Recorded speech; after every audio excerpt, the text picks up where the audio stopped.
5, 6 వచనాలు కూడా కిందట వారము ధ్యానించినట్టున్నాం. ఏదేమైనా ముందుకు వెళ్దాం, చదువుదాం.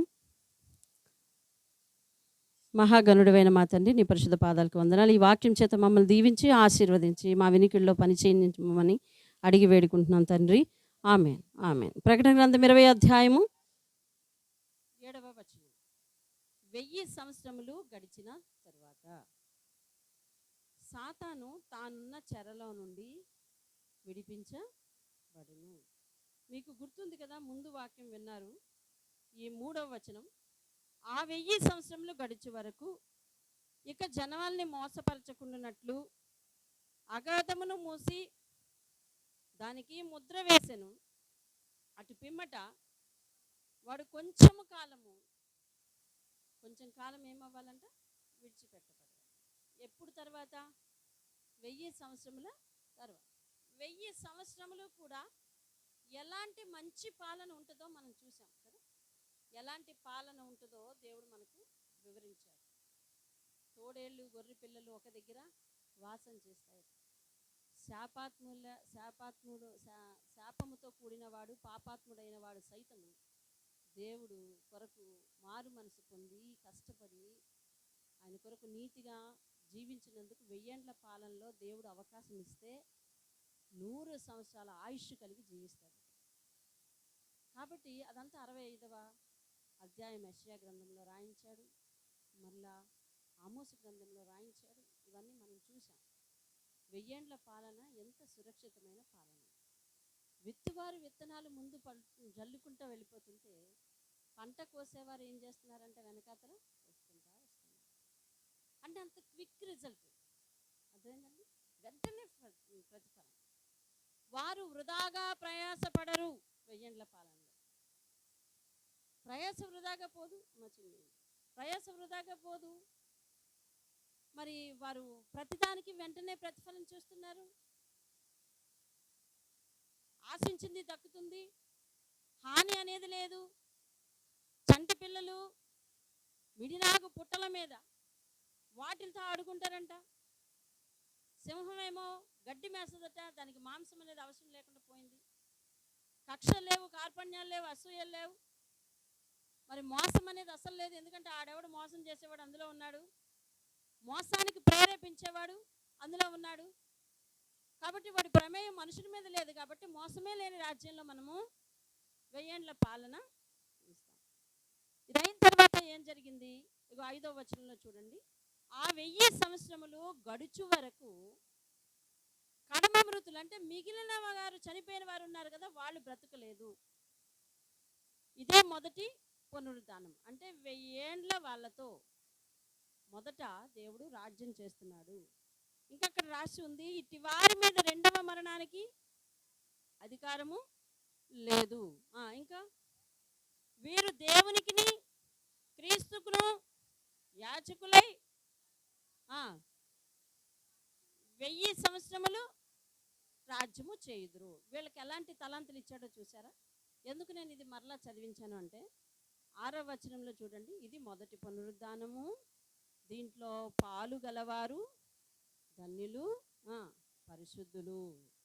పాలు గలవారు ధన్యులు, పరిశుద్ధులు. ఇటు వారి మీద దేనికి అధికారం లేదు? రెండవ మరణానికి అధికారము లేదు. వీరు దేవునికి క్రీస్తుకి ఎలాంటి వాళ్ళంట? యాజకులు అయ్యున్నారు. క్రీస్తుతో కూడా ఇవన్నీ ఎవరికి బహుమానాలు? 1000 ఏండ్ల పాలనలో ఉన్నవారికి ఇవ్వబడిన బహుమానాలు. ఇది ఎవరిచ్చారు? దేవుడు ఇచ్చారు. రైట్. దేవుడిచ్చిన ఆశీర్వాదం ఫిక్సా కాదా? చెప్పాలి. దేవుడిచ్చిన ఆశీర్వాదము ఫిక్సా కాదా? శాశ్వతమే కాదా? శాశ్వతమే. దేవుడు చేసింది శాశ్వతమే కదా. కానీ చూడండి ఎంత దౌర్భాగ్యమైన పరిస్థితి మానవుడికి ఉందో. 1000 ఏండ్ల పాలన లాంటి ఒక మంచి రాజ్యంలో ఉండి వీళ్ళ మీద రెండవ మరణానికి అధికారం లేదు అనే వరాన్ని పొంది, అదవుతుందా? రెండవ మరణానికి అధికారం లేదు. నేను ఎందుకు నెమ్మదిగా చెప్తున్నాను ఒకసారి ఆలోచించండి. రెండవ మరణానికి అధికారం లేదు అనే వరాన్ని పొంది వీరు దేవునికి యాజకులై ఉండి క్రీస్తుతో కూడా 1000 సంవత్సరములు ఉంటారు అనే వరం పొందిన వారు. ఇటువంటి వారు ఎంత భద్రంగా, ఎంత జాగ్రత్తగా, ఎంత చక్కగా ఉండొచ్చు కదా. కానీ చివరిలో ఏం జరిగిందో ఒకసారి చూడండి. 7వ వచనం. 1000 సంవత్సరాలు గడిచిన తర్వాత వచ్చింది మళ్ళీ ఏమొచ్చింది? సాతాను వచ్చింది. ఎందుకు విడిచిపెట్టాడు అన్నది ఒక ప్రశ్న కదా. ఆ బంధించింది పేడ విరగడైపోయింది కదా, ఎందుకు విడిచిపెట్టాడు మళ్ళా అని ఒక ప్రశ్న వచ్చింది. ఎందుకు విడిచిపెట్టాడు అని అంటే, ఇప్పటి వరకు 1000 సంవత్సరాలు ధీమాతో కూడిన జీవితం, గొప్ప ఆశీర్వాదం. దాన్ని ఆశీర్వాదం అంటే ఒక చిన్న పదమేనేమో, వరం అనాలి కదా. వరానికి ఆశీర్వాదానికి తేడా ఉంది. ఆశీర్వాదం ఒక టైం పీరియడ్ కావచ్చు, కానీ వరం టైం పీరియడ్ కాదు. వరం అనేది లాంగ్ లైఫ్. అలాంటి వరాన్ని ఇచ్చాడు దేవుడు. ఇలాంటి వరం ఇచ్చిన తర్వాత కూడా ఇది విడిచిపెట్టబడిన తర్వాత చూడండి ఏం జరిగింది. భూమి నలుదిశల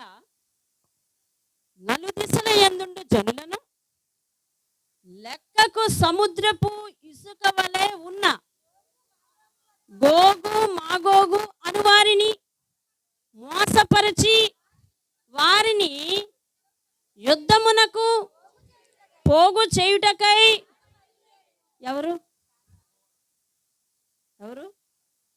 ఏం చేస్తున్నాడు? ఏం మొదలెట్టాడు? మళ్ళా మోసపరచడం మొదలుపెట్టాడు. అసలు 1000 ఏళ్ల పాలనలో మోసపరచడానికి ఎవరున్నారు? అసలు 1000 ఏళ్ల పాలనలో ఉన్నవాళ్ళు అందరూ ఎవరు? 1000 ఏళ్ల పాలనలో ఉన్న వాళ్ళందరూ ఎవరు చెప్పండి? పరిశుద్ధులను. చెప్పండి.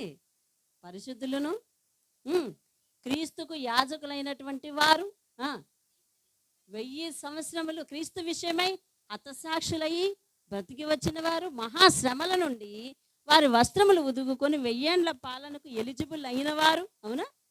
వీరికి దేవుడేమిచ్చాడు? 2వ మరణం వీరి మీదకి అధికారం ఇవ్వను నేను, మరి వీరు నాకు యాజకులై ఉంటారు అని వరం పొందిన వారు సాతాను ఒక్కసారి రాగానే అది పెట్టే మోసానికి గురి అయి వారు తిరగబడటం మొదలుపెట్టారట. చూడు, విచిత్రంగా లేదు? మీరు అలా నిశ్శబ్దంగా ఉండడానికి గల కారణం విచిత్రంగా ఉందా లేదా? అక్కడ ఉన్నవాళ్ళు ఎవరు? మనుషులే కదా. మనుషులేనా కదా? మనుషులే. ఎలాంటి వరం ఇచ్చాడు, ఎలాంటి తలాంత ఇచ్చాడు, తిరిగి ఎలా తిరగబడుతున్నారో చూడండి. వాడు రాగానే 1000 ఏళ్ల పాలన చూసిన వారు మరలా మోసపరచబడటానికి దిగజారారు అంటే దేవుడు చెప్పిన సత్యం ఏంటంటే, మానవ హృదయం మొదటి నుంచి కూడా మొదటి నుంచి కూడా చెడ్డది.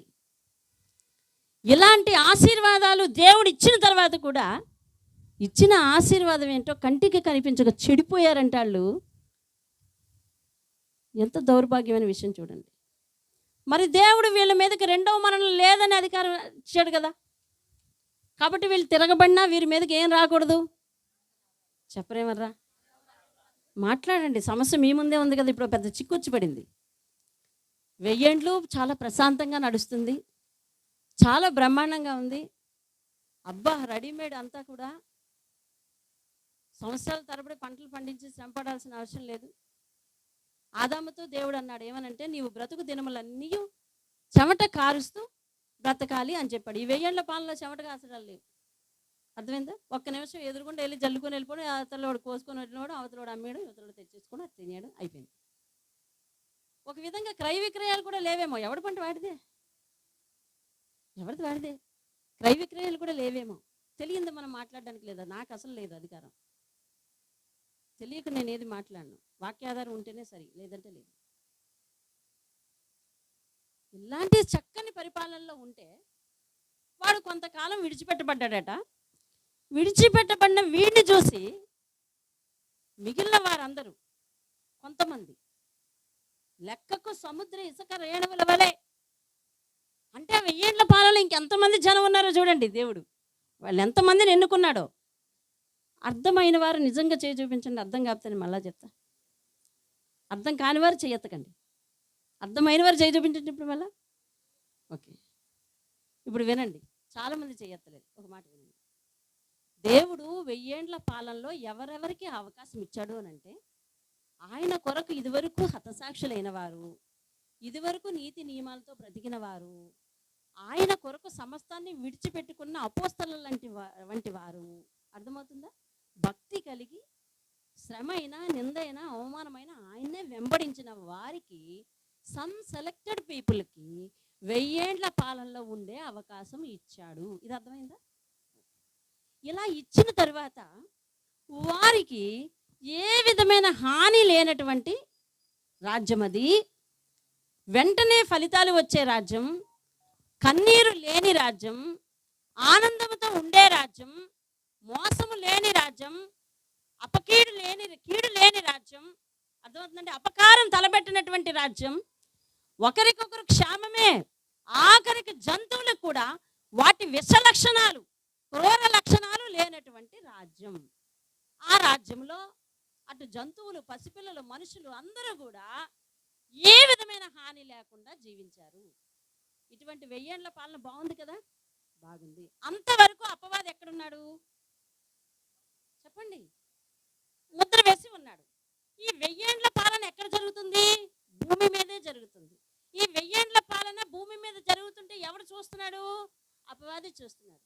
అపవాదికి దేవుడు చెప్పాడు ఏమనంటే, ఏ ప్రజల హృదయం అయితే నువ్వు మోసపరిచి, కీడు నేర్పి, ఎదురు మతం నేర్పి, అవిధేయత నేర్పి, ఎదురు తిరగడం నేర్పి, అతి తెలివితేటలు నేర్పి, వ్యసనాలు నేర్పి, ఆ నరకానికి వారసుల్ని చేశావో, అదే జనుల హృదయాలను నేను మార్చి నీ ఎదుటనే కీడు లేని రాజ్యముగా, అపకారం లేని రాజ్యముగా, నిత్య జీవితానికి మానవుని వారసుని చేసే విధంగా నేను వెళ్తున్నాను, నా పరిపాలన ఏంటో చూడని చెప్పి దేవుడు వెయ్యేండ్ల పాలన దాని ఎదురుగుండానే చేశాడు. బాగుంది కదా? ఇప్పుడు అపవాదితో ఎవరికైనా బాధ ఉందా? లేదు. అపవాదితో ఎవరికైనా బాధ ఉందా? లేదు. వాడి వల్ల ఎవరికైనా హాని ఉందా? లేదు. వాడు ఎవరినైనా ప్రేరేపించడానికి అవుతుందా? అవలేదు.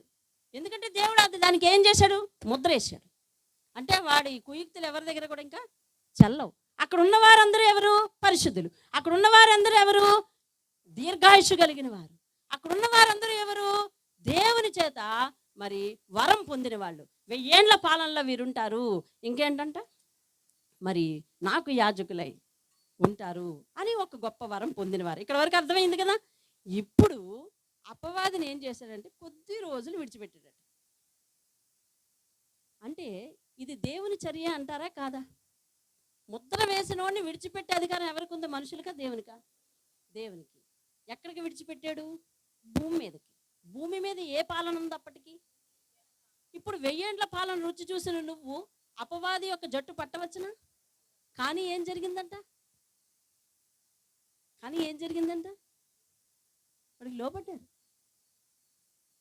లెక్కకు సముద్రపు ఇసుక రేణువుల వలె ఎక్కువైన మంది వాడి మోసానికి మరలా లోబడి, వాడి పక్షమున చేరి పరిశుద్ధుల మీద తిరగబడ్డం మొదలెట్టారు. మళ్ళా బాగుందా? చెప్పండి, బాగుందో లేదో? బాగాలేదు కదా? అనిపిస్తుందా? అనిపిస్తుందా లేదా? అనిపిస్తుందా? సేమ్ మన పరిస్థితి కూడా అలాగే ఉంటుంది కొన్నిసార్లు. గొప్ప ఆశీర్వాదం. కొన్నాళ్ళు అపవాది అపవాది అపవాది నిత్యం తలుచుకునే వాళ్ళం. దేవుడు కొంతకాలం ఆశీర్వదించిన తర్వాత అసలు అపవాది ఊసే లేకుండా బ్రతుకుతాం. ఎందుకంటే ఎక్కడ అడుగు పెట్టినా ఫలితమే, ఏ పని చేపట్టినా లాభమే. ఇంక్రిమెంట్ల మీద ఇంక్రిమెంట్లు కావచ్చు, ఉద్యోగస్తుడికి ప్రమోషన్ల మీద ప్రమోషన్లు కావచ్చు, కష్టార్జితము చాలా సేవ్ అయిపోతుంటుంది. వస్తువులు లేనివాడు అమర్చుకుంటూ ఉంటాడు, మరి ఫలం లేనివాడు ఫలితం పొందుతూ ఉంటాడు. అతగ్రితము మరి అభివృద్ధి లేనివాడు ఇప్పుడు అభివృద్ధి చెందుతూ ఉంటాడు. వీడు అభివృద్ధికి కారణం ఏంటని జనాలందరూ ఆలోచిస్తూ ఉంటారు. యేసు వీడిని దీవించాడు, దేవుడు వీడిని దీవించాడని అందరికీ అర్థమైపోతూ ఉంటుంది. ఇలా అర్థమైన కొంతకాలానికి మళ్ళీ వాడు తిరిగి వెనక లోకంలోనికి ప్రవేశించడం ఇదే కదా. అర్థమైందా మీకు? మళ్ళీ కొంతకాలం తర్వాత తిరిగి లోకంలోనికి ప్రవేశించడం అంటే అపవాది ఊస పట్టడం. అంతకుముందు అపవాది వీడిని కలిగింది, ఇప్పుడు ఆశీర్వాదం పెరిగిపోయింది, వీడు అనమాట. ఇది పరిస్థితి, ఇది వాస్తవం, జరుగుతున్నది ఇది. అపవాది మళ్ళీ ఏం చేస్తుందో తెలుసా? ఆ ఆశీర్వాదంలోనికి వచ్చి ఎంతమంది మన మీద మగ్గుతారో అని చూసింది. మోసానికి మళ్ళా మానవ హృదయాలు కొన్ని లొంగిపోయినాయండి. మోసానికి మళ్ళా మానవ హృదయాలు కొన్ని లొంగిపోయినాయి. అంటే ఆశీర్వాదం మనిషిని ఆత్మీయంగా కట్టి ఉంచట్లేదు. అర్థమైందా? ఆశీర్వాదం అనేది మానవుణ్ణి కట్టి ఉంచలేకపోతుంది దేవుని దగ్గర. ఆశీర్వాదము మానవుణ్ణి దేవుని పాదాల దగ్గరకు తీసుకురాలేకపోతుంది. ఆశీర్వాదము మానవుణ్ణి దేవునికి అంటి పెట్టుకుని ఉండేటట్టు చేయలేకపోతుంది. మరి దేవుణ్ణి అంటి పెట్టుకుని ఉండేటట్లు చేసేది ఏమిటి? ఆయన మీద ప్రేమ ఒక్కటే. అటు ఆయన మీద ప్రేమ కాదు, ఇటు ఆశీర్వాదం కాదు. ఆశీర్వాదం వల్ల నేను దేవుని దగ్గరికి రాలేను, ప్రేమ నాకు లేదు అంటావా? శ్రమ ఖచ్చితంగా దేవుని పాదాల దగ్గర నిన్ను కట్టిపడేస్తుంది. అవునా కదా? అవును. శ్రమ వస్తే ఎటువంటి వాడైనా ఏం చేయాలా చెప్పాలి. పుల్ల వంపంట ఏ తీయాలంట తెలుసా? పొయ్యి తీయాలంట. చాలా వంకరగా ఉంది పుల్ల కర్ర. దాన్ని పొయ్యిలో పెడితే దాని వంకర అదే తీసేస్తుంది. పొయ్యిలో పెడితే దాని వంకర అదే తీసేస్తుంది. దేవుడు ప్రతి జీవితం యొక్క వంకర తీయగలవాడు. హల్లెలూయా. ఆశీర్వాదం మనిషిని దేవుని దగ్గరకు రానివ్వదండి, ధీమా నేర్పుద్ది. ఆశీర్వాదము దేవుని దగ్గరకు వెళ్ళనీయకుండా చేయొచ్చు. అందుకనే నేనంట ఆశీర్వాదం చాలా ప్రమాదకరమైంది. అయితే నువ్వు ఇస్తే తీసుకోవక్క అంటావు. నిన్ను దోసి నేనే ముందు తీసుకుంటా దేవుడు ఆశీర్వాదం ఇస్తే, ఎందుకంటే నాకు కావాలి. అయితే అంటున్నాను అది చాలా ప్రమాదకరమైంది, దాన్ని చాలా జాగ్రత్తగా దాచుకోవాలి. కొన్నిసార్లు దేవుడు చేసే ఆ మేలు మనకు గుర్తు లేనట్టుగా, తర్వాత దాన్ని గుర్తించలేనటువంటి అంధత్వంలోనికి వెళ్ళిపోతామండి మనం. దేవుడు ఏం ఆశీర్వదించాడో మనకు అర్థం కాదు. కొన్నిసార్లు ఎదురవుతున్న ఇబ్బందులనే మనం చూస్తాం తప్ప అసలు దేవుడు వెనకాతను ఎంత ఆశీర్వాదం ఇచ్చాడు దీన్ని చూడం. ఎందుకంటే మనంతా ముందు చూపే కానీ వెనక చూపు లేదు. అసలు వెనక చూడొచ్చా అంటే కొన్నిసార్లు చూసుకోవాలి. ఎందుకంటే వెనక చూస్తేనే ఎంత దూరం నుంచి వచ్చానో నాకు అర్థమవుతుంది, ఏ రోడ్లోంచి వచ్చానో నాకు అర్థమవుతుంది, ఏ స్థితిలోంచి వచ్చానో నాకు అర్థమవుతుంది. ఎంతసేపు తిన్నగా చూసుకొని వెళ్తాను అని అంటే కొన్నిసార్లు వెనక్కి కూడా చూడాలి. ఆ వెనక చూడడం దేనికి అంటే వెనక పరిస్థితులు గుర్తు చేసుకోవడానికే కానీ వెనక్కి తిరిగి వెళ్ళడానికి కాదు. దేవుని స్తోత్రం. వెనక పరిస్థితులు గుర్తు చేసుకోవడానికి. ఈరోజు మనుషులకు వెనక పరిస్థితి గుర్తు లేదు, అందుకే మందిరాల్లో వినయం లేదు. అర్థమవుతుందండి? కాపరి మాటకు ఎదురు చెప్పేవాళ్ళు, కాపరిని ప్రశ్నించేవాళ్ళు, కాపరిని లోపాలు ఎంచేవాళ్ళు, ఇట్లా చాలా మంది తయారవుతున్నారు. ఆఖరికి మనిషి చెప్పిన మాటకు లెక్కే లేదు. అసలు ఎందుకు నీ బాగు కోసం చెప్తున్నానంటే వినేవారు ఎవరు లేరు. నీ ఇంట ప్రార్థన ఉండాలి, నీ ఇంట పరిస్థితి ఉండాలి, నీ ఇంట రక్షణ ఉండాలి, నీ ఇంట బాగుండాలి, నీ ఇంట మార్పు ఉండాలి, నీ ఇంట అదిగో ఆ పద్ధతిని మానేయాలి, దాని నుండి విడుదల పొందాలి, ఆ వ్యసనాన్ని మానేయాలని చెప్తే ఎవరు వినిపించుకునేవారు లేరు. నా కుటుంబం, నా ఇష్టం, నాది అంటారు. ఎందుకంటే మనకేమని చేస్తుందంటే ఆశీర్వాదం మాట వినేటట్టు చేయదు, అది అప్పకీడు చేయొచ్చు. సరే, మరి దేవుని పాదాల దగ్గర ఎవరయ్యా నిన్ను కట్టిపెట్టి ఉంచుతారు, ఎవరమ్మా నిన్ను కట్టిపెట్టి ఉంచుతారు అంటే దేవుని మీద ప్రేమ. దేవుని మీద ప్రేమ ఉంటే ఎవరైనా ఏమైనా చేయగలరు. దేవుని స్తోత్రం కలరు. ఒక మాట నన్ను చెప్పనివ్వండి, నీ దగ్గర డబ్బులు లేవు, అయినా కానీ నీ చంటి బిడ్డడు నువ్వు బయటికి వెళ్ళిపోతున్నప్పుడు నీ కాళ్ళు పట్టుకుని, కాళ్ళల్లో పడి కాళ్ళు పట్టుకుని, చంటి బిడ్డడు కాళ్ళల్లో పడి కాళ్ళు పట్టుకుని, నాన్న నాకు వచ్చేటప్పుడు ఒక ఐస్ క్రీమ్ కొని పట్టరా అన్నాడు. నీ దగ్గర డబ్బులు లేవు తిరిగి వచ్చేటప్పుడు, కానీ వాడన్న మాటే నీకు చెవిలో గింగిరి గింగిరి గింగిరి అంటుంటుంది. అవునా? కష్టపడి అవసరమైతే ఎవరో ఒకరి దగ్గర చేయి చాపైనా ఇంటికి వెళ్ళేసరికి వాడికి ఐస్ క్రీమ్తో ఎదురవుతావు. కారణం ఏంటో తెలుసా? ప్రేమ. ఎవరి మీద ప్రేమ? కుమారుడి మీద ప్రేమ.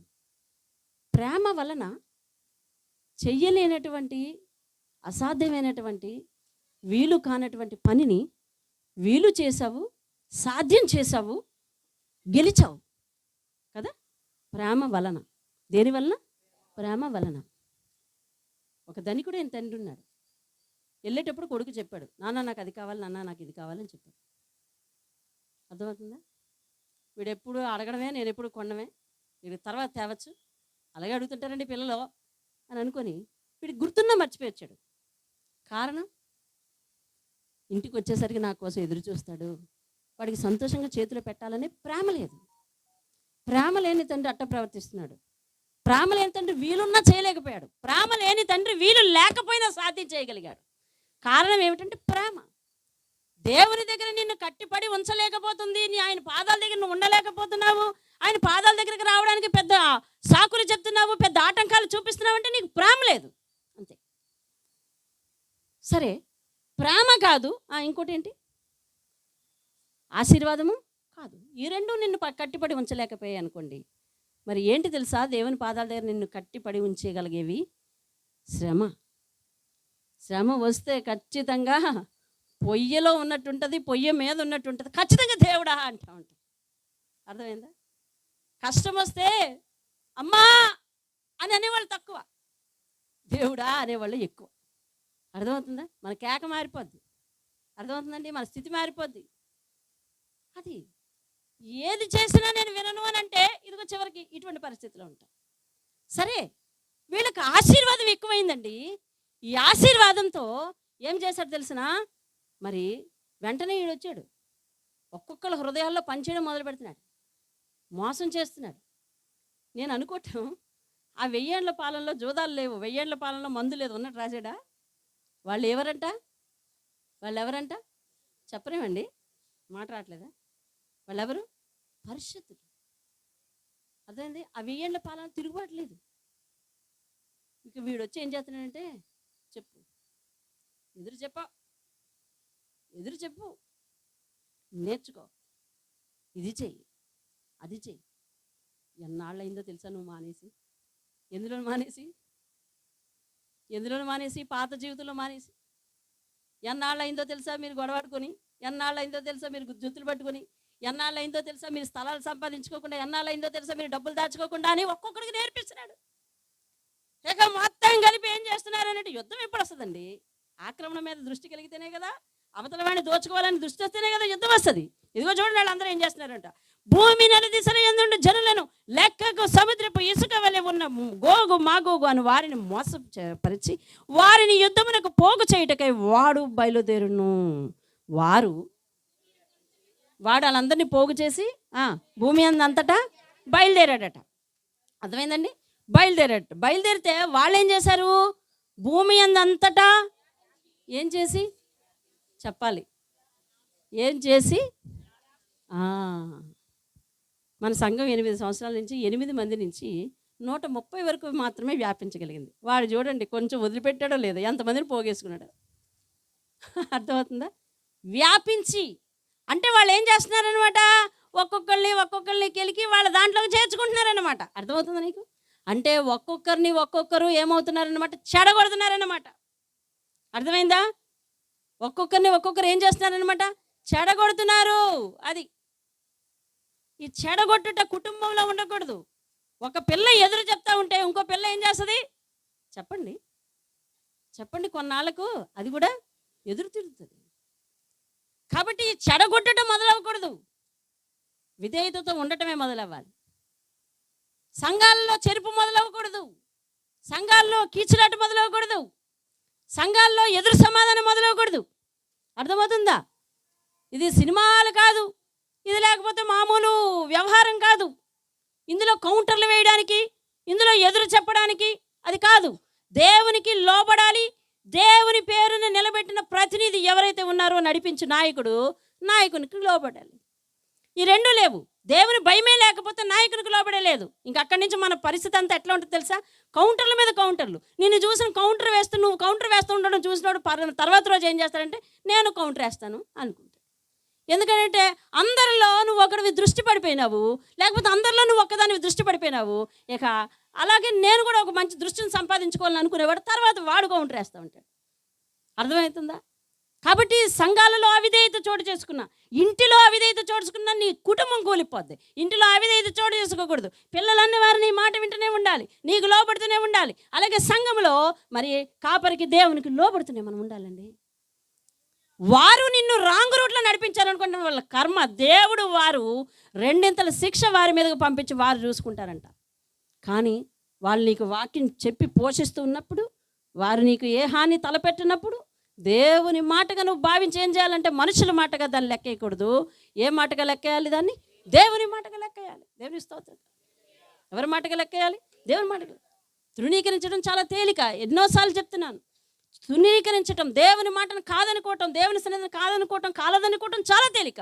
కానీ నిలబెట్టుకుని దాన్ని కాపాడుకోవటం చాలా కష్టం. దేవుని స్తోత్రం. హల్లెలూయా. ఇంతెందుకు, ఉదాహరణ, మీ నెత్తి మీద ఉన్న టెంట్లు కట్టడానికి ఒక 6-7 వచ్చి కష్టపడుతున్నారండి. ఒక్కొక్కసారి ఒక హస్తమే, 2 హస్తాలే ఇదంతా కడతా ఉంటాయి. అర్థమైందా? అది ఇప్పి పట్టుకుపోమానండి 5 నిమిషాలు, వాళ్ళు వేయడానికి అరగంట పడుతుందండి. ఏది కష్టం? నిలబెట్టడం కష్టమా, కూలగొట్టడం కష్టమా?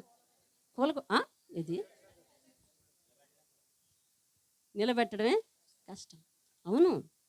మర్యాద మన్ననలు, గౌరవ మర్యాదలు, ప్రేమలు, తర్వాత భక్తి, ఇలాంటి వాటిని నిలుపుకోవటం చాలా కష్టం, కాపాడుకోవటం చాలా కష్టం. తృణీకరించడానికి ఒక్క మాట చాలు. ఇప్పుడు వీళ్ళందరికీ వాడు 10 క్లాసులు తీసుకోలేదు, 10 కోర్సులు పెట్టలేదు, ఏదో ఒక మాట పడిపోయారండి జనం అంతా. ఏదో ఒక్క మాట పడిపోయారు జనం అంతా. ఎంతమంది ఉన్నారంటే వాళ్ళ లెక్కకి? ఇసుక. అబ్బబ్బబ్బబ్బా. అంటే 1000 ఏండ్ల పాలనలో దేవుడు ఎంతమందిని సెలెక్ట్ చేశాడో చూడండి. ముందు వీళ్ళ మాట పక్కన పెట్టండి. 1000 ఏండ్ల పాలనలో ఎంతమందిని సెలెక్ట్ చేశాడో చూడండి దేవుడు. అంతమందిలో వీళ్ళే ఇసుక రేణువుల కంటే ఎక్కువై ఏం చేశారంట? వ్యాపించి, చెప్పు ఇప్పుడు. వారి భూమి అందంతటా వ్యాపించి పరిశుద్ధుల గుడారములను, ప్రియమైన పట్టణములను ముట్టడి వేయగా పరలోకములో నుండి అవిధేయతకు అంతం ఏమిటన్నమాట? అగ్ని.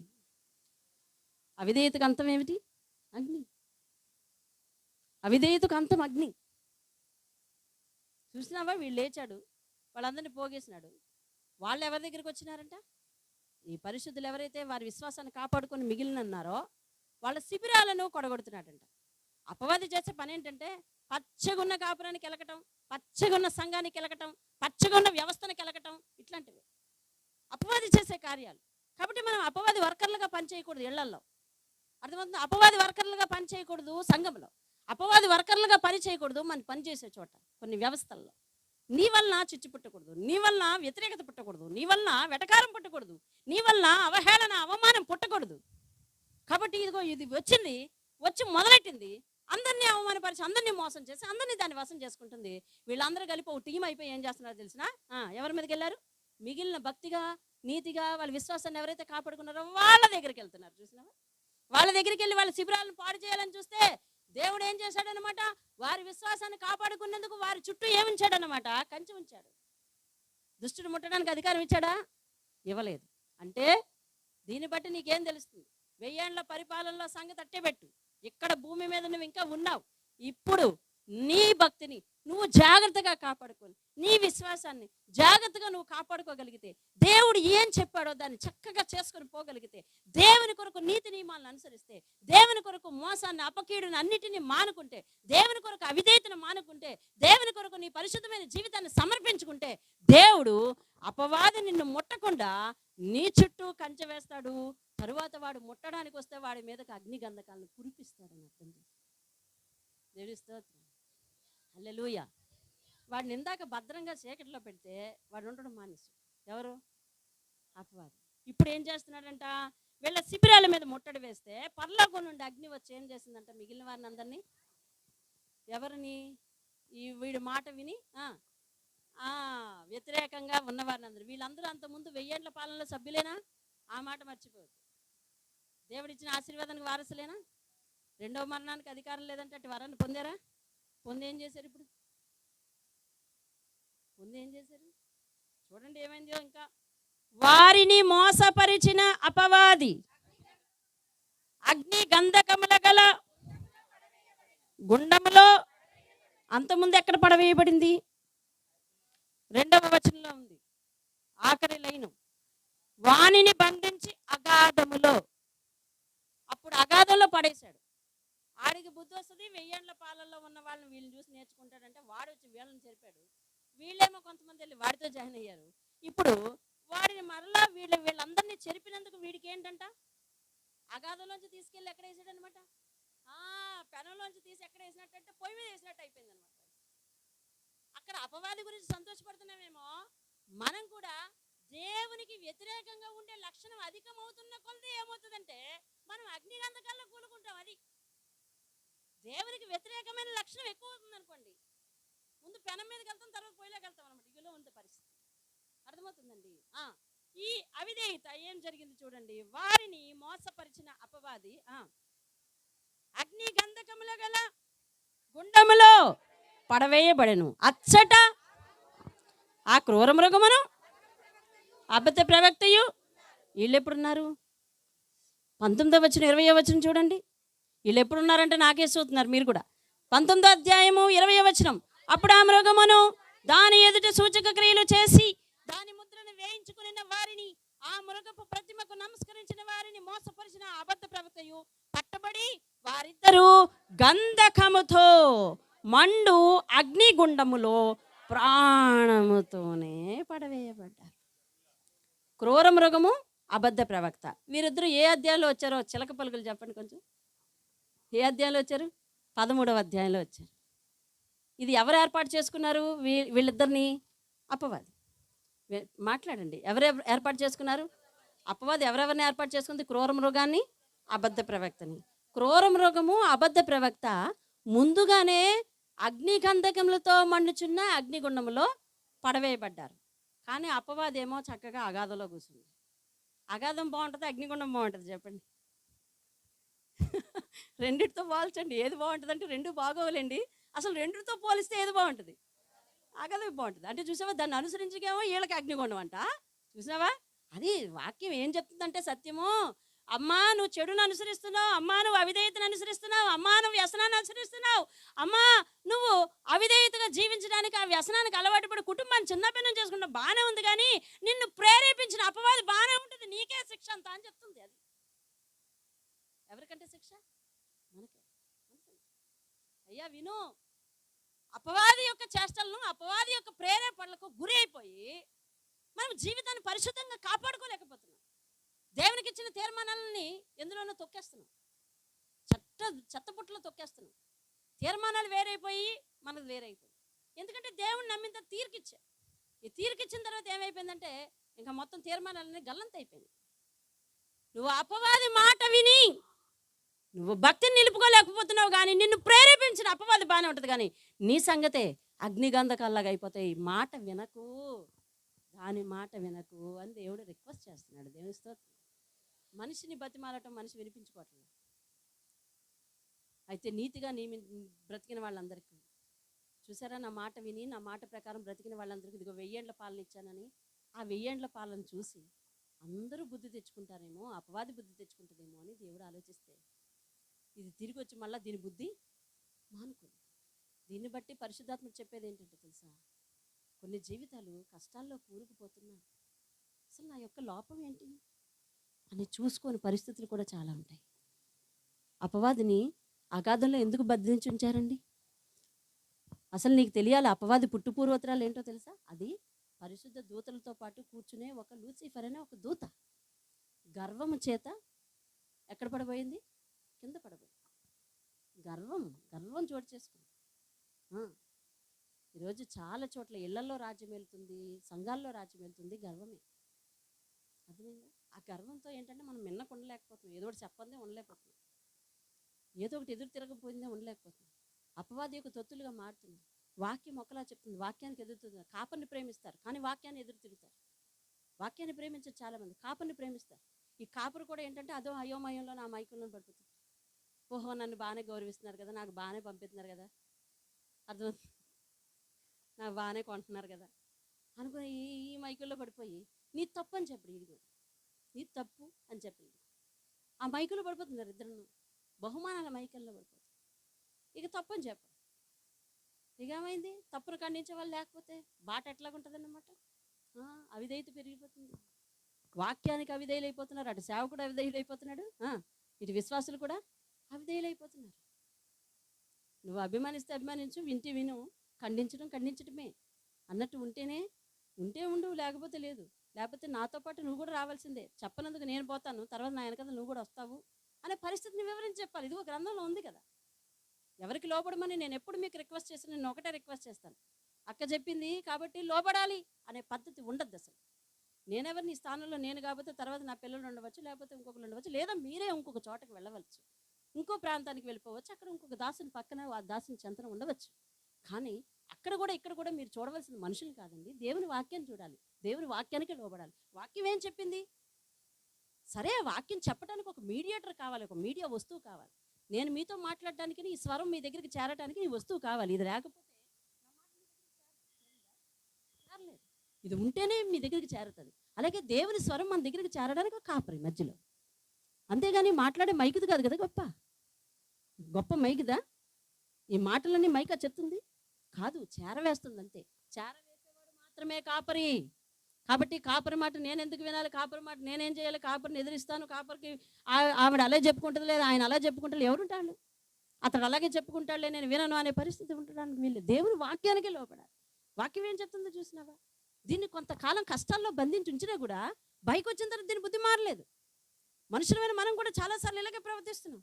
ఒక పక్క కష్టాలు వెంటాడుతున్నా, ఒక పక్క మనశ్శాంతి లేకపోతున్నా, ఏంటి లోపం అని చూసుకోవడానికి వీలు పడట్లేదు. నేను ఎవరితో చెప్పినదే చెప్తున్నాను. శ్రమలు జీవితంలో చోటు చేసుకుంటున్నాయా? ఇది ఒకసారి చూసుకో హృదయంలో ఏంటి లోపం జరిగింది, నీ హృదయంలో ఏం లోపం ఉంది, అసలు ఏమిటి, దేవునికి నీకు ఏమన్నా కనెక్షన్ తగ్గిందా? అది ఆలోచించుకో. అది ఆలోచించుకుంటే నీకు మనశ్శాంతి వస్తుంది. అది ఆలోచించుకుంటే నీ జీవితం ఒక అర్థవంతమైన పదంలో నడుస్తుంది. నువ్వు నడిచేదారి మంచిది, నేను నడిచేదారి మంచిది అనుకోవటం అది నా గర్వం. కానీ దేవుని వాక్యపు పోలికలో దేవుని పాదాల దగ్గర పెట్టినప్పుడు అది మంచిదో కాదో దేవుడు వాక్యం ద్వారానైనా, దర్శనం ద్వారానైనా, దేవుని కాపర్ల మాట ద్వారానైనా నీకు సూచిస్తాడు. అప్పుడు నువ్వు సరైన మార్గంలో నువ్వు నడవగలందులకు వీలు కలుగుతుంది. దేవుని స్తోత్రం కలుగుతుంది. ఇది లోబడిన వాళ్ళు చేసే పని. వీడేం చేశాడు? కష్టాల్లో ఉన్నా కూడా బయటకు వచ్చి ఏం చేశాడు? మరలా అందరినీ మోసపరచడం వీడే మొదలెట్టాడు. దీన్ని అనుసరించినందుకు క్రూర మృగానికిను ఆ అబద్ధ ప్రవర్తనకి ముందుగానే వాళ్ళకి అగ్నిగంధకాలతో కలిపి ఉన్న అగ్నిగుండంలో రిజర్వేషన్ వచ్చేసింది వాళ్ళకి కదా, సీట్ వచ్చేసింది వాళ్ళకి. వాళ్ళు ముందు వెళ్ళిపోయినారు, వీడికంటే ముందు. అర్థమవుతుందా? వీడు చెప్పిన మాట విన్నందుకు వాళ్ళే ముందు వెళ్ళిపోయినారు. తర్వాత ఈడెళ్తున్నాడు చూడండి. అగాధంలో పెట్టాడు, చిన్న కష్టంతో ఉంచాడు కదా, ఇప్పుడు బుద్ధి తెచ్చుకోవచ్చు కదా, ఈడెళ్ళలేదు. బయటకు వచ్చేదిగో నేను మారాను అనుకున్నావా అంటున్నాడు. మారలేదా? ఈ కష్టంతో నువ్వు మారలేదా? నేను మారలేదు అన్నాడు. ఇప్పుడు పరిశుద్ధులను మరలా కెలుగుతా ఉంటే దేవుడు చూస్తూ ఊరుకున్న దేవుడు కాదు. అతని కొరకు నీతిగా బ్రతికే వాళ్ళకి అపవాది మరి వారి జీవితాలను కెలుగుతా ఉంటే చూస్తూ ఊరుకునేవాడు కాదు. మన చుట్టూ ప్రార్థన అనే కంచె ఉంది, మన చుట్టూ దేవుని హస్తాలనే నీడ ఉంది, మన మీద దేవుని వస్త్రపు చెంగు అనే కాపుదల ఉంది. కాబట్టి ఎన్ని శ్రమలు వస్తున్నా మనం బ్రతికి నిలబడగలుగుతున్నాం. దేవుని స్తోత్రం కలుగును గాక. నువ్వు అనుకుంటున్నావు, నువ్వు అనుకున్న విడుదల, నువ్వు అనుకున్న స్థాయి నీకు రాలేదని నువ్వు ఆశపడుతున్నావు. కానీ ఇన్ని మోసాల మధ్య, ఇన్ని కష్టాల మధ్య, ఇన్ని అనారోగ్యాల మధ్య ఎప్పటికీ నువ్వు ఇలా బట్టకట్టి ఉండగలుగుతున్నావు అంటే అది కేవలం దేవుడు చేసిన మేలు. ఆ మేలు మనకు గుర్తు రావట్లేదు. ఒక మంచి పదం రాశాడు. ఇశ్రాయేలీయులంట సముద్రం ఒడ్డున నిలబడ్డప్పుడు దేవుడంట తెల్లవార్లు కూడా గాలిని పంపించి సముద్రపు నేల ఆరిపోయేటట్టు చేశాడు. కాస్త వర్షం పడితేనే ఈ గచ్చు ఆరబెట్టుకోవడానికి మనకు చాలాసేపు పడుతుంది కదా. సముద్రపు నీళ్లు, సముద్రం విడిపోయిన తరువాత వెంటనే ఆరాలి అని అంటే మన జీవితం అంతా అక్కడ కాపలా కాసుకోవచ్చు, అవునా కదా? కానీ వారు నడుస్తున్నంతసేపు రాత్రి అంతయు అని రాసి ఉంటుందండి ఆ పదం. నేను అనుకోవటం 2 సార్లు రాసి ఉంటుందేమో. రాత్రి అంతయు దేవుడు ఏం చేస్తున్నాడంటే తెలుసా? గాలిని పంపిస్తాడు. ఆ సంఘటన రాత్రి వేళ జరిగింది కాబట్టి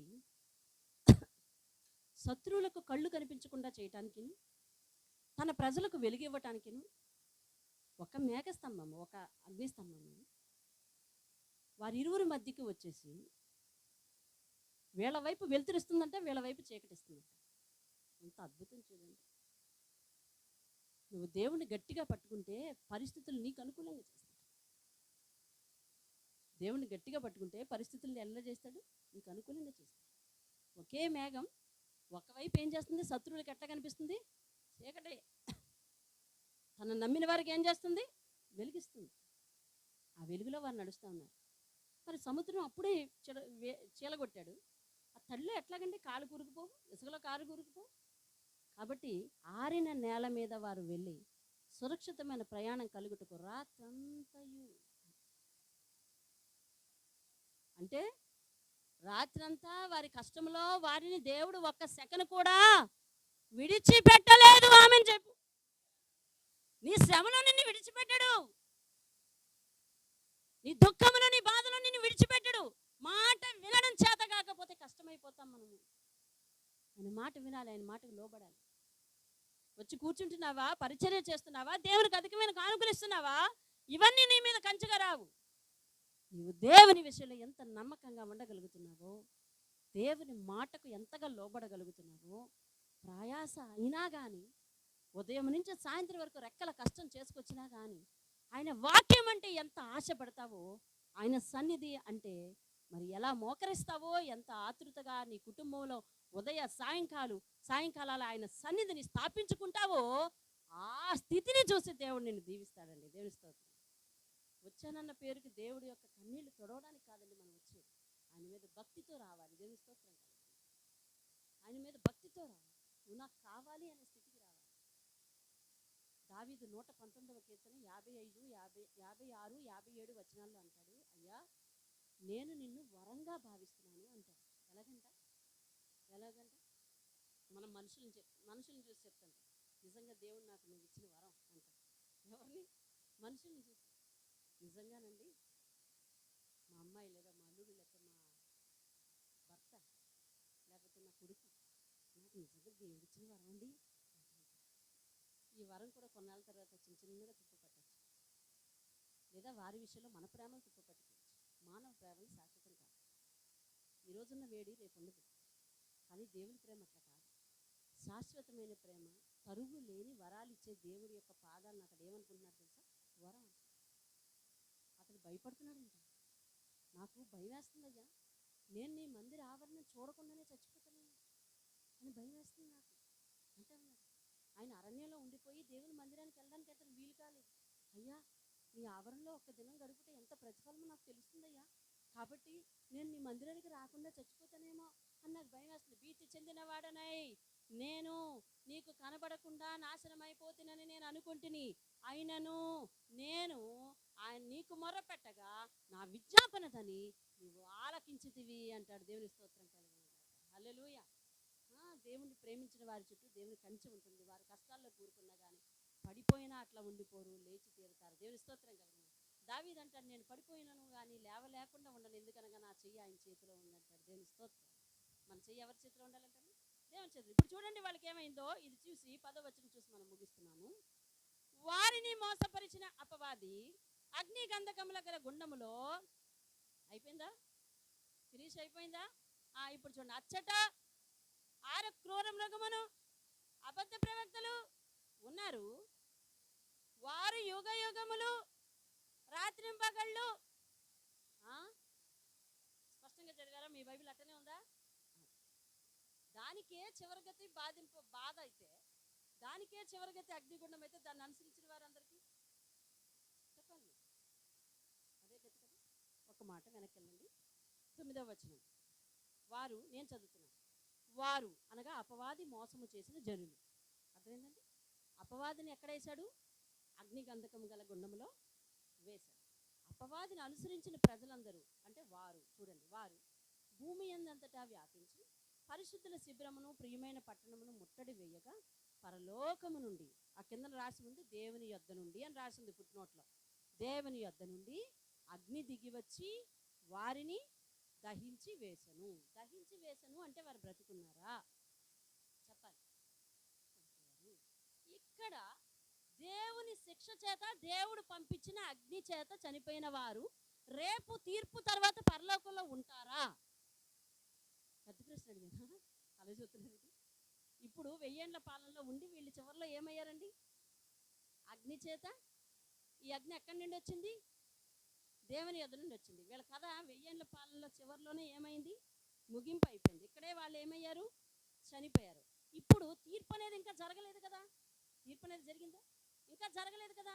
ఇప్పుడు రేపొద్దున తీర్పు తీర్చిన తర్వాత వీళ్ళని మళ్ళీ మొన్నటి వరకు 1000 ఏళ్ల పాలనలో మీరున్నారు కదా, మీరు కూడా పరలోకి వెళ్ళిపోండి అంటాడా దేవుడు? నరకానికే పంపిస్తాడా? మీరు చెప్పండి. ఖచ్చితంగానే. ఎందుకనంటే ఈ 1000 ఏళ్ల పాలనలోనే దేవుని యొక్క శిక్షకు వారు ఏమయ్యారు? పాత్రులు అయ్యారు. ఇది ఎలా జరిగిందో తెలుసా? అరణ్యములో ఉన్నప్పుడు ఇశ్రాయేలీలందరూ ఎక్కడికి వెళ్ళాలి? కిందటి వారం అదే కదా కంపారిజన్ చూసాము. కానాను. ఇప్పుడు మన కళ్ళ ముందు 1000 ఏళ్ల పాలన ఉంది. వాళ్ళ కళ్ళ ముందు కానాను ఉంది. వారు చేస్తుంది అరణ్య ప్రయాణమే, మనం చేస్తుంది కూడా అరణ్య ప్రయాణమే. వారు కానాను వెళ్లకుండా మధ్యలో చాలా మంది చనిపోయారు, వీళ్ళు కూడా పరలోకి వెళ్లకుండా 1000 ఏళ్ల పాలనలోనే కొంతమంది చనిపోయారు. అంటే దౌర్భాగ్యం ఏంటంటే, ఒక స్పెషల్ లిస్ట్ వలె, ఒక బెస్ట్ కేటగిరీ వలె దేవుని చేత సెలెక్ట్ చేయబడి 1000 ఏళ్ల పాలనలో ఉన్న మనలో కొంతమందికి పరలోక భాగ్యం లేదంటే ఆశ్చర్యం కలగట్లేదు? అర్థమైందా? సాధారణంగా 1000 ఏళ్ల పాలనలో బెస్ట్ లిస్ట్లో సెలెక్ట్ అయిన వాళ్ళందరూ ఏమైపోవాలండి? డైరెక్ట్గా పరలోకి వెళ్ళాలి కదా. వారు ఎందుకు సెలెక్ట్ చేయబడ్డారు? పైగా దేవుడు వారికి ఏంటి వరాలు ఇచ్చాడు తెలుసా? 2వ మరణం మీకు ఉండదు అన్నాడు. బేష్, మీరు నాకు యాజకులై ఉంటారు అన్నాడు. వీళ్ళకి ఏం ధీమా వచ్చిందో తెలుసా?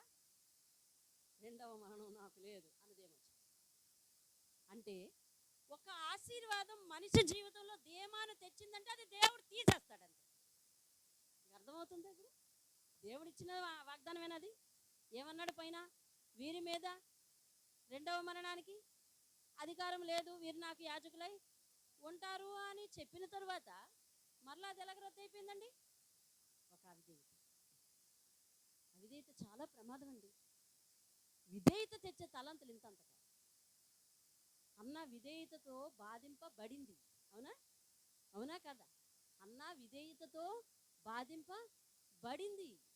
విధేయతతో బాధింపబడిన వారందరూ తర్వాత కాలంలో ఉన్నత స్థానంలో ఉన్నారు. దావీదు కూడా విధేయత చేత బాధింపబడ్డాడు. అవునా? నా రాజుని అభిషేకం పొందిన వాడిని నేను చంపకూడదు, అతనికి తిరిగి చెప్పకూడదు అని చెప్పి విధేయతతో ఉన్నాడు. విధేయతతో ఉన్న వారందరూ తర్వాత కాలంలో ఏమయ్యారో తెలుసా? సేవ్ చేయబడ్డారు, రక్షింపబడ్డారు. దేవుని స్తోత్రం. అవిధేయత అదో పాతాళానికి మనల్ని నడిపించేస్తుంది. అవిధేయత అదో పాతాళానికి మనల్ని నడిపించేస్తుంది. కాబట్టి మనందరం చాలా జాగ్రత్తగా భక్తి చేయవలసిన పరిస్థితి ఉంది. ఇన్ని వరాలు పొందుకున్న వాళ్ళు వీళ్ళే అగ్నిగుండం, అదే దేవుని తీర్పుకు, దేవుని యొక్క శిక్షకు లోనై పరలోక భాగ్యం పొందుకోలేకపోయారంటే ఎంత ఘోరమైన పరిస్థితి చూడండి. ఇవాళ నీకు నాకు పరలోకం ఉందని ధైర్యంగా ఎట్లా చెప్పగలుగుతున్నాం? చెప్పాలి. ఎలాగో తెలుసా? అనునిత్యము దేవుని వాక్యం చేత మనం నడుచుకోగలగాలి. దేవుని స్తోత్రం. అదే 119వ కీర్తన 55వ అధ్యాయంలో దావీదు అంటాడు, నేను రాత్రంతయు నీ నామమును స్మరణకు తెచ్చుకుంటున్నాను, నీ ధర్మశాస్త్రమును తప్పకుండా నడుచుకుంటున్నాను. అంటే పగలంతా దేవుని వాక్యానికి లోబడి నడుచుకుంటున్నాడంట, రాత్రంతా ఆయన మాటను జ్ఞాపకం చేసుకొని గుర్తు తెచ్చుకొని ఆయన ఎంతో ఆనందిస్తున్నాడు. చూసావా? అలాంటి కట్టు ఉన్న మరి భక్తి దేవుడు కోరుకుంటున్నాడు. దేవుని స్తోత్రం కలిగిన హల్లెలూయా. అటువంటి పరిస్థితి అపవాదికి, అపవాది అనుచరులకి వచ్చింది. పొందుకున్న 1000 ఏళ్ల భాగ్యం కూడా పోగొట్టుకున్నారు వీళ్ళు. చూసారా? మోసానికి లోబడటము, లేకపోతే వ్యసనాలకు లోబడిపోవటము, వాటిని నేను విడిచిపెట్టుకొని అదే పట్టుకొని ఉంటాము, నా విధేయత అదే పట్టుకొని ఉంటాను, నాకు కోపం అంటారా, లేకపోతే నాకు గర్వం అంటారా, నాకు అసూయ అంటారా, నాకు ఆ వ్యసనం అంటారా, అది చిన్నప్పటి నుంచి అలవాటైపోయిందండి అని అంటే కనుక అవన్నీ మనల్ని నరకానికి నడిపిస్తాయి తప్ప పరలోకానికి నడిపించవు. అర్థమవుతుందంటే దేవుడు ఇచ్చిన వాగ్దానం కూడా రిటర్న్ చేసుకునే అధికారం ఉందా అంటే ఉంది అని బైబిల్ చెప్తుంది. దేవుని ఆశీర్వాదం శాశ్వతమే, కానీ దాని నుంచి నువ్వు ఆ లిమిట్ దాటితే మాత్రం దేవుడు కూడా సహించదు. అర్థమవుతుందండి? ఇప్పుడంతా దేవుడు కనికర సంపన్నుడు, కానీ ఆ తీర్పు దినం రోజు ఉగ్ర రూపం దాల్చే దేవుడు. అతనికి ఆ రోజు నువ్వు చేసిన క్రియలు తప్ప మరేమీ కనిపించవు. కానీ ఇప్పుడు నువ్వు చేసిన పాపాలు కనిపించవు, కేవలం కనికరమే కనిపిస్తుంది. దేవుని స్తోత్రం కలగాలి. ఆయన కనికరం ఉన్నప్పుడే మనము ఆయన దగ్గరికి రావాలి. చూడండి, ఒక సామెత చెప్తారు కదా, ముద్దు వచ్చినప్పుడే ఏమయ్యాలంట? ఒళ్ళోనికి రావాలి, చంక ఎక్కాలి అంటారు. పిల్లల్ని బతిమాలుతుంది, రానన్నా మనకి ఇసుకొచ్చేస్తుంది, రాడని. తర్వాత ఆడు చేయలు చేపాడు అనుకో, ఆయన రమ్మంటే వచ్చాడు అంటే మన దగ్గర చాలా రూల్స్ ఉన్నాయండి. మన దగ్గర చాలా రూల్స్ ఉన్నాయి. ఈ రూల్స్ అన్నీ దేవునికి నీకు మధ్య పెట్టుకొని వర్తింపజేసి చూస్తే గనక ఒక్కటి నీకు వెగట్టుగా వచ్చేస్తుంది, వాంతి వచ్చేద్దండి. నువ్వు ఏ రూల్ అయితే పాటిస్తున్నావో అదే రూల్ దేవునికి నీకు మధ్య పెట్టి చూడు, అస్సలు వర్కౌట్ కాదండి. అస్సలు వర్కౌట్. ఇది మానవ తెలివి, అది దైవత్వం. మోకరించిన ప్రార్థన.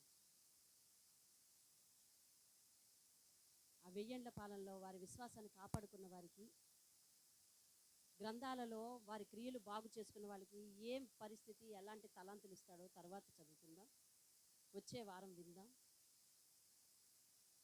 దేవుని మాట ప్రకారం జీవించటానికి దేవుని మాట ఏం చెప్తుందో అదే. అబ్బాయి ఎవరో చెప్పారని మాత్రం వినక సుమా.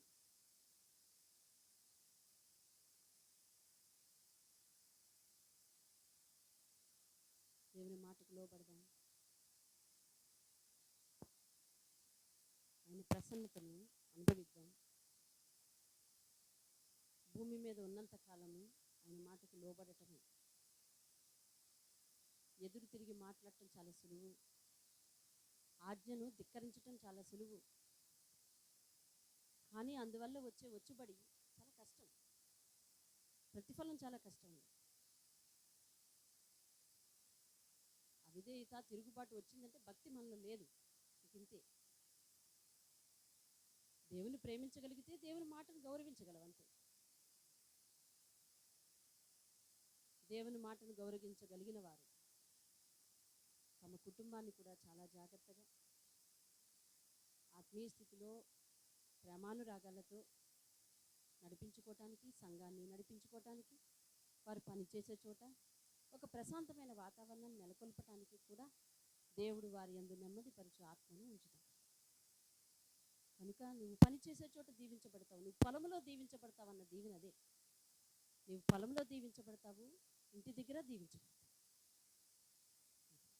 ఎందుకంటే నీవు దేవుని సన్నిధిలో దీవించబడుతున్నావు కాబట్టి. పొలంలోని దీవెనే, ఇంటి దగ్గర దీవెనే. దేవుడిచ్చిన ఆశీర్వాదాలకు చాలా అర్థాలు ఉన్నాయి. వాటిని చాలా జాగ్రత్తగా చూసుకుంటే అది మంచిది, లేకపోతే కీడు. ఆశీర్వాదం అనేది ఒక గొప్ప కీడు, దాన్ని జాగ్రత్తగా చూసుకోవాలి. జాగ్రత్తగా చూసుకోకపోతే మన హృదయాన్నే మోసపరుస్తుంది. వెనక ప్రయాణం చేసి వచ్చిన మార్గాన్ని మర్చిపోతుంది. ఎలాంటి జీవితాన్ని దేవుడు ఎట్లాగా ఉంచాడో అనే స్థితిని ఎప్పుడూ మర్చిపోవద్దు. ఉన్న స్థితిని బట్టి గర్వపోవద్దు. ప్రశ్నించగలగటం నాకు బాగా వచ్చు, ఎదురు తిరగడం బాగా వచ్చు అని చెప్పి దేవుని మీద మనము ఎదురు తిరగవద్దు. కుటుంబంలో ఎదురు తిరగవద్దు. తండ్రి మీద ఎదురు తిరుగుతున్న కొడుకు తర్వాత వారిని కూడా అలా ఎదురు తిరిగేలా చేస్తున్నాడు. సంఘములో ఎదురు తిరిగేవాడు మిగిలిన వారిని ఎదురు తిరిగేలాగా చేస్తాడు. ఒక వ్యవస్థలో ఎదురు తిరిగే వ్యక్తి, స్త్రీ లేదా పురుషుడు, మిగిలిన వారిని ఎదురు తిరిగేలాగా చేస్తుంది. ఎదురు తిరగటానికి వచ్చిన అపవాది సముద్ర ఇసుక రేణువుల కంటే లెక్కవైనట్టుగా అందరినీ ఎదురు తిరిగేలా చేసింది, కీడుకు గురి చేసింది. వద్దు. విధేయతకు మారు పేరు యేసయ్య, వినయానికి మారు పేరు యేసయ్య, ఓర్పుకు మారు పేరు యేసయ్య, సహనానికి, సహించటానికి మారు పేరు యేసయ్య, తిరిగి బతిమాలటానికి కూడా మారు పేరు ఆయనే. తాను నష్టపోయినా తిరిగి మన కొరకు ప్రాణం పెట్టిన ఏకైక సహనశీలి, ప్రాణదాత ఆయనే. ఆయన తప్ప వేరొక శక్తి లేదు. నిన్ను, నన్ను, నీ కొరకు, నా కొరకు ప్రాణాలు పెట్టే మరొక దైవం లేదు. ఆయన ఇచ్చిన ఆ తలాంతు కిందకి మనందరం వచ్చేయాలి. ఏండ్ల పాలనలో ఉన్నవారు కూడా తప్పిపోయారంటే హృదయం ఎలా అయిపోయిందండి? వెనక్కి ఎలా తిరిగిపోతున్నావు? అసలు వెనక్కి తిరిగిపోవద్దు. వెనక పాతరోతకరమైన జీవితాన్ని అంతటిని వదిలిపెట్టేసి దేవునిలో స్థిరంగా నీ పాదాలు పాతుకో. పురుషుడా, పాతుకో. స్త్రీ, యవనస్తుడా, దేవునిలో స్థిరంగా నీ పాదాలు పాతుకో. వచ్చాను వెళ్ళాను అన్నట్టు ఉండద్దు. దేవుడు నాతో మాట్లాడాలి, నన్ను సరిచేయాలి. నేను ఎవరి మాట విన్నా ఆయన మాట వింటున్నాను కదా, ఆయనైనా నన్ను సరిచేయాలని రా. ఆయన మాట వినటానికి ఇష్టపడు. ఇక్కడికి కూడా వచ్చి నీ మనసును మోసం చేసుకొని మనుషుల్ని చూడకు. దేవుని మాటనే విను, దేవుని మాటకి లోపడు. దైవత్వానికి నీ జీవితాన్ని సమర్పించుకో. దైవత్వపు ఆధీనంలోనే ఉండడానికి ఇష్టపడు. ప్రార్థన చేస్తున్నాను. పరిశుద్ధుడా, పరమ తండ్రి, నీ వాక్యపు సత్యాలు మేము గ్రహించి దాని ప్రకారం జీవించగలాగున మా అందరినీ సిద్ధపరచండి. ఆశీర్వాదం అనేది దాన్ని జాగ్రత్తగా ఉపయోగించుకోకపోతే మరలా తీసుకుంటారన్న సంగతి మీరు చెప్తున్నారు. అది మా దగ్గర నుంచి తొలగిపోతుంది అనే సంగతి మీరు చెప్తున్నారు. అయ్యా తల్లి, తలాంతుని ఎలా దాచుకోవాలో తెలియని ఆ వ్యక్తి దగ్గర నుంచి ఆ తలాంతు కూడా తీసేసుకున్నారు. లేని వానికి ఇచ్చాడు, కలిగిన వానికి ఇంకా మళ్ళీ అదే తీసుకెళ్ళి ఇచ్చారు. అలాగే ప్రభువా, మేము నీ ప్రేమకు, నీ కనికరానికి, నీ త్యాగానికి వారసులమైన మేము నరకంలో పడటానికి, ఆ అగ్నిగుండంలో పడటానికి వీల్లేదు నాయన. అయ్యా తండ్రి, ఒక అవిధేయత మమ్మల్ని అధోపాతాళానికి తొక్కేస్తుంది అంటే మేము బహు జాగ్రత్త పడటానికి సహాయం చేయండి. కష్టమైన నష్టమైన మా జీవితాన్ని నీ కొరకు సంపూర్ణంగా మనస్ఫూర్తిగా సవినయంతో మనస్ఫూర్తిగా చేసుకుని అర్పణగా మా జీవితాన్ని మీకు ఇవ్వటానికి సహాయం చేయండి. దీవించి ఆశీర్వదించి మీ నామానికి మహిమ తెచ్చుకోండి.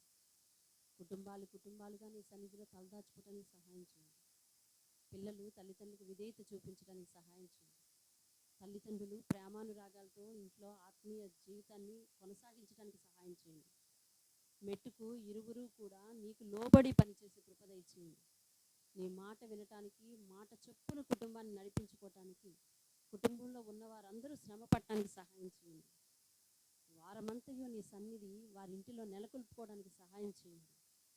అరణ్యంలోనే ఉన్నారు కానీ దేవుని కాపుదల కొరకు వారు ఎల్లప్పుడూ ఆ మేఘం కింద ఎట్లా ఉంటూ వచ్చారో అలాగే మా ప్రియులు ఉదయ సాయంకాల ప్రార్థనలలో ఉండటానికి సహాయం అనుగ్రహించండి. సత్యమును పాటించడానికి వారి హృదయాన్ని తెరవచేయమని ప్రార్థన చేస్తున్నాను. యేసు పరిశుద్ధ నామంలో అడిగి వేడుకుంటున్నాను పరమ తండ్రి. ఆమేన్, ఆమేన్.